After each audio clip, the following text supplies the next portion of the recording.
Et puis si vous traversez la vallée de la Romanche en direction des stations, ne manquez pas de vous arrêter à Livet-et-Gavet pour admirer les maquettes, notamment celle du barrage du Chambon. Le lieu a servi de tournage à un film sur des meurtres en série, Les Rivières pourpres. Livet-et-Gavet, c'est aussi la commune de Charles Albert Keller et de sa célèbre maison que l'on longe en se rendant dans les stations de sport d'hiver vers l'Oison. L'industriel mort en 1940 a fait réaliser de nombreuses maquettes pour illustrer les techniques locales qu'il présentait aux expositions internationales. Celle du barrage du Chambon est revenue au musée de la Romanche qui a lancé une souscription pour la restaurer en vue de la création d'un espace muséographique entièrement dédié à Charles Albert Keller. Voyez le reportage de l'Alpe d'Huez TV. Au musée de la Romanche, une partie de l'histoire de la région est entreposée à l'abri des regards en attendant la réouverture au public. Aujourd'hui, c'est la maquette du barrage du Chambon qui attire toute l'attention.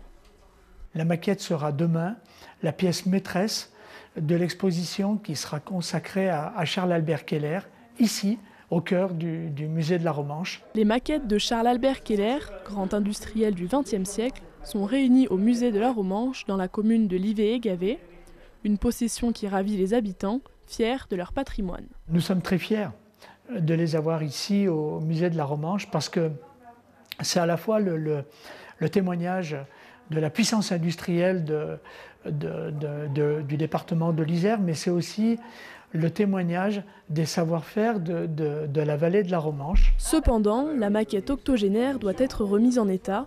C'est pourquoi le musée de la Romanche a fait appel à 2 restaurateurs, venus rendre compte de sa conservation et des travaux à réaliser. Sa taille et la structure aussi, la façon dont elle est montée, il y a quand même un gros travail. Donc généralement, on commence toujours par la consolidation de la structure.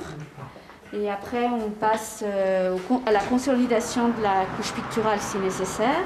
Une rénovation de cette ampleur a un coût et le musée a trouvé la solution, un financement participatif. L'idée est effectivement de faire participer les gens qui pourraient être intéressés par l'histoire du barrage, puisque la maquette, une fois exposée, on mettra à côté toute l'histoire de la construction de ce barrage. Nous considérons que cette maquette, ce patrimoine industriel, c'est un patrimoine collectif.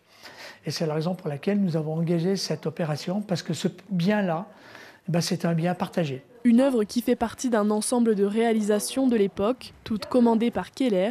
Elles seront exposées dans une présentation muséographique qui lui sera dédiée, avec entre autres 2 dioramas, des peintures en volume récemment restaurées. Il a participé à tout un tas d'expositions internationales, universelles, etc. Et à chaque fois, il faisait réaliser des maquettes pour présenter ses centrales, ses barrages, ses usines. Et c'est des maquettes d'une précision et d'une minutie extraordinaire, très très belles. Il reste une dizaine de jours pour contribuer. Depuis 2013, le barrage du Chambon, le Grand, est labellisé patrimoine du XXe siècle de l'Isère.